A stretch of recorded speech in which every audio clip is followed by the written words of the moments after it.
Good afternoon. Welcome to Tell Me More for Sunday, the ninth Sunday after Pentecost. Our gospel lesson for today comes from Matthew chapter 13, verses 31 through 33 and 44 through 52. And it's the stories that Jesus tells us of the kingdom of heaven is like, and I'm using his words, the kingdom of heaven is like. The kingdom of heaven is like some mustard seed. The kingdom of heaven is like a yeast hidden in a flour. It's like a hidden treasure. It's like a pearl of great value, or it's like a dragnet. He gives us five the kingdom of heaven is like. And I talked a little bit about in my sermon about the kingdom of heaven and these parables and how they could be confusing the first century here, and they can be confusing the first century here, and they can be confusing to us today. But I really wanted to concentrate this Tell Me More about the kingdom of heaven is like. What is the kingdom of heaven is like? For us, it's not so much about the fact that it's like something that Jesus described, a mustard seed, a pearl of great value, yeast. I think it's more important for us to focus in on the fact that Jesus uses items that we know, items that help us to relate to something or somewhere. So if I were a baker, for example, yeast and flour would be very comforting to me. I would know these things. If I was a fisherman, a dragnet would be very familiar to me, and I would know these things. If I was a merchant, finding a pearl would be something that would be very comforting to me and valuable to me.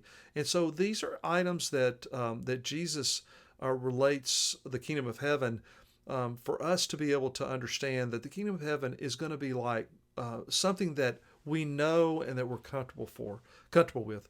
I love the Jewish understanding of heaven. So when we talk about the kingdom of heaven, in the Jewish perspective, the kingdom of heaven is like sitting in a room with God arguing about Scripture. Now, I know that sounds kind of funny that you're going to argue Scripture with the greatest theologian ever, God. Of course, he knows about himself. But the point being that you're in the presence of God.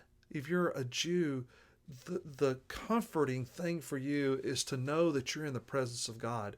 How much more comforting can that be? The kingdom of heaven is like something that is comfortable, is warm, is familiar.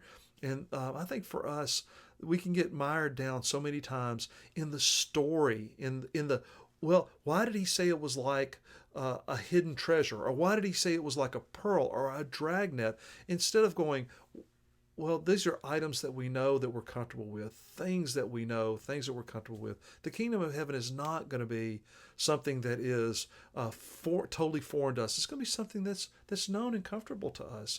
And I believe, because of the tradition of the church, that it'll be filled with the people that we love. Paul refers to this great cloud of witnesses, and we understand that to be not only just the people who go before, but all of the great teachers, theologians, all these people that have gone before us that have helped to form our theology. But even then, the thoughts that we would be with people that have sojourned with us on this journey of Christianity. Jesus is saying, heaven's going to be like that. It's going to be like something that you know. It's going to be like something that you are comfortable with, something that's not going to be unfamiliar to you. So what is your kingdom of heaven like? What does it look like for you? And what brings you comfort? And then to go to prayer and ask Jesus, is that what the kingdom of heaven is like for us? And I believe Matthew brings us this message for us to ask that question. What is the kingdom of heaven like for us? All right. Take care. God bless.